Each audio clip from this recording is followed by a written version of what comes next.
Hey, welcome in. Well, Wrath of Man is not woke.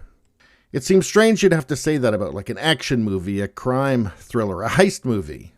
But the fact of the matter is, there's not that many movies where they're not shoehorning in some sort of lecture to you, some sort of message, some sort of virtue signal. There's really not that many of them that just are completely unconcerned with it and just want to tell you a story that makes sense within its own world. But anyway, Wrath of Man is not woke, and pretty much just that alone is good enough for me. Is it a masterpiece? No. Is it an enjoyable way to spend a couple hours? Yes, it is. Like, just not being littered with cliched leftist politics and like feminism that immediately makes anything better. Anything from a movie or a TV show to a book to music, any form of entertainment, it just makes it better immediately. And the thing is, Guy Ritchie knows how to make a good movie. They haven't all been great, but he's made some good ones. Snatch, Lock, Stock, and Two Smoking Barrels, good movies. And in my opinion, this is a good movie anyway. It's not a masterpiece, but it's a good movie. It's entertaining. And there were enough twists and turns to keep me interested. But here's the thing. I don't expect great anymore. I just hope for good. Just a good bit of escapism that doesn't try to lecture or shame me or socially engineer me. But anyway, I thought we'd take a quick look at the Rotten Tomatoes for Wrath of Man. You see, audience score 90%. Audience likes it. The critic score only 66%. Now, usually when there's an audience score that's really high and a critic score that is, that's not terrible. 66 is okay. But normally when the critical score is lower, there's a reason for it, and I think we all know what that reason is. Here's one. Review Wrath of Man from Christy Puchko. And you don't have to read far before you get to here. The characters are a barrage of angry white men. Angry white men. So that tells you something right there. So there's a political agenda already with this review, which is a negative review. How about this one? This was This is out of the first 3 negative reviews I looked at. It's an almost comedically blokey world of outdated masculinity. So actually, I should say that in the proper accent. It's an almost comedically blokey world of outdated masculinity.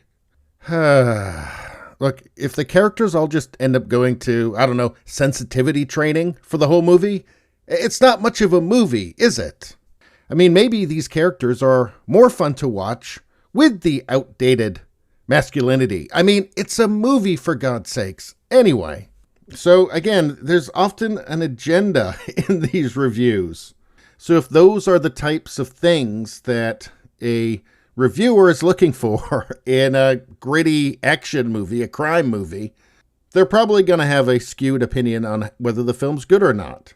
Because maybe they're worried about the wrong things. And I'll just read now for you the synopsis from the Rotten Tomatoes website of the movie. This is no spoilers. Mysterious and wild-eyed, a new security guard for a cash truck surprises his coworkers when he unleashes precision skills during a heist. The crew is left wondering who he is and where he came from. Soon, the marksman's ultimate motive becomes clear as he takes dramatic and irrevocable steps to settle a score. And I don't want to spoil the movie for you, so we'll just leave it at that. And it has the genre as being drama, action, crime, mystery, and thriller. And there's a lot of action and a lot of crime in it. Now, these are genres that used to be unapologetically male. And this movie is unapologetically male, right? But that used to be the whole genre. And that's because the audience has always been overwhelmingly male for these types of films. And now it seems as if these genres are just platforms to show that women do it better. And, maybe those male characters were just in the way all along. Clint Eastwood was good, but he's no Angelina Jolie, right? Yeah, this movie doesn't make that mistake. It just is what it is, and it's unapologetic about it. Yeah, you're not going to have your suspension of disbelief shattered by some, 110-pound waif beating the hell out of 5 huge men. That's not going to happen in this movie. It doesn't happen in this movie. Spoiler alert. Wrath of Man is a movie that knows who its audience is. It's a dark, gritty, violent movie that I can assure you has never even heard of the Huffington Post.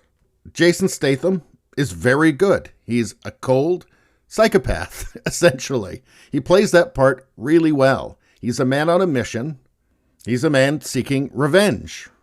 In fact, he is ice cold in this movie.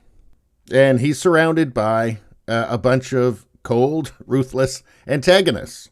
So guess what? There's going to be a lot of violence. Again, this is a dark, brooding world of violent men with no apologies. It's a revenge movie. It's a heist movie. And it doesn't care about immigration policy or microaggressions. There's no clumsy metaphors to fake virtue signal. Again, this movie is not going to lecture you. It's about greed, revenge, and violence. And these have been the ingredients of a good story since humans started telling stories. And this version tells that story well enough. And without the woke distractions or having to remind you that, hey, women are just as tough as men. In fact, they're even tougher, and they're smarter to boot. So I don't know about you, but sometimes I just want to see a movie where the tough guys are guys. I know, it just seems more realistic to me for some reason. Anyway, if you want to watch a movie that's not woke and that's not going to lecture you and you can handle some pretty dark material, watch this. There's enough twists and turns to keep you interested. It has my recommendation. Anyway, that's all I got to say about that. Please subscribe, like, and share. That really helps me out. If you just like to listen, there's the podcast, Radio Baloney. It's on pretty much every platform. If you look for it, you will find it. Thank you very much. I'll see you next time.